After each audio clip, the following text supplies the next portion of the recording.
Greetings, citizens of the internet. Welcome to Tomorrow Daily, the best geek talk show in the known universe. Except this isn't really a talk show. These are actually our mini episodes while we get our brand new studio up and running.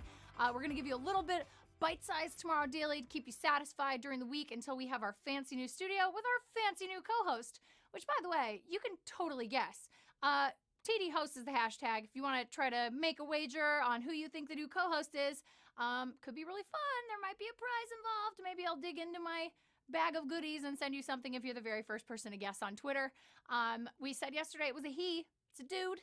And also, he's had many shows on the internet, so it's not somebody that you're not familiar with. All right, guys, we got to hit the headlines. If you've ever been out in the rain and you tried to send a text message, you probably looked like this while you try to hold your umbrella and text at the same time. But fear no more, a Korean telecom company has you covered. This is called the Phone-brella. The Phone-brella looks like a pretty regular umbrella, except it's got a C-shaped holder at the end of it, and that handle actually has a counterweight in it. So you can either hold it like a normal umbrella or slide it on your wrist and get that double-handed texting action on. Again, made by a Korean telecom company. It's full-sized. There's no wind resistance, so if you're in the middle of some heavy winds, probably not going to be too happy. And unfortunately, for those of you out there looking to buy the Phone-brella, it's actually a limited edition release. So unless you have a friend in South Korea who is thinking of you one day as they somehow thought to themselves, I'd really like for my friend to text while holding their umbrella. Producer Logan, no, stop it. Okay, next story. Let's talk about this. Flying robots have a little bit of trouble building rigid structures. We know this. It's a little bit difficult. They got to carry weight and everything, but a group of researchers has decided that maybe they shouldn't be making rigid structures. Maybe they should be making rope structures.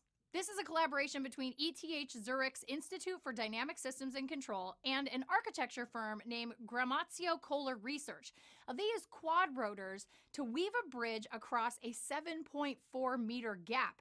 Oh, that's pretty awesome. And they also used a bunch of knots and different things that you're probably familiar with if you've ever been camping. It's not quite an autonomous system, though. There's a really expensive piece of machinery monitoring all the quad rotors to make sure that they didn't crash into each other while building that bridge or, strangle themselves on the rope, which would be very bad. This could be great for lightweight structure building in the future, but generally speaking, it's a little cost prohibitive, so you won't be stuffing this kit in your camping backpack and taking it with you to Yosemite next year. Sorry. Okay, very last headline, and then we'll talk about new releases. Have you ever wanted advice about solving a problem and wished that you could get advice from Dr. Sigmund Freud? Yes, that is right. A group of researchers at the University of Barcelona have done this, and they found some very interesting things about their participants in that study. So the way it works is there were 22 people that were using an Oculus DK2 to give themselves advice in virtual reality. One time as themselves, a real-life full version of themselves, and the second time as Dr. Sigmund Freud talking to themselves in virtual reality. I know, it sounds weird, bear with me.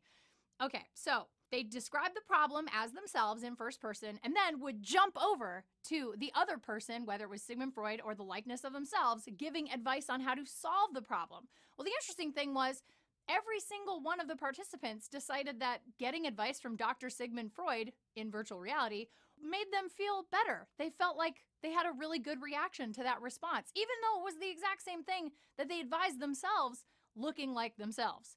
This sounds super Inception and really, really meta, but at the end of the day, it's a really interesting concept that might come in handy for helping future mental health professionals treat patients, or it could be used to treat yourself.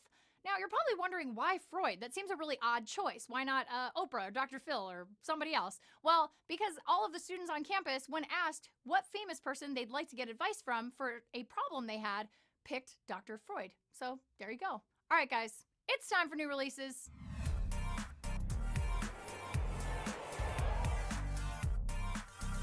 On the game front, we have a lot of new releases this week. FIFA 16 comes out today. We got Animal Crossing Happy Home Designer coming out today, and also Lego Dimensions, which is the big thing everybody's been waiting for. They have all kinds of different kits. It's pretty cool. Comes out this Sunday, so get your wallets ready because it's not going to be cheap. And also, we have a movie coming out this week. Not super exciting on the new releases front, but Hotel Transylvania 2 is coming out. So if you really like the first one, maybe swing by, check that one out if you're interested. I don't know, whatever you want. All right, guys, let's do our phone-tographer of the day. Today's phone-tographer is Kareem, and Kareem writes to us and says, "Hey Ashley, Kareem here. I took this shot last year with my Galaxy S5. Great camera, that. The detail and dynamic range are really pronounced, as you see. I waited for the sun to eclipse the clock over there and touched it up a little in Lightroom. Et voila." Kareem, that is a great, amazing picture. Gorgeous. Yes, HDR, very dynamic. Lots of range there in terms of color and lighting. Amazing stuff.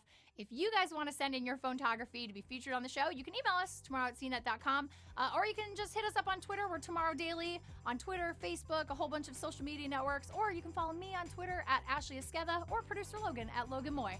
All right, guys, that's it for the show today. We'll be back with another mini episode tomorrow, but until then, be good humans. We'll see you guys next time. Bye.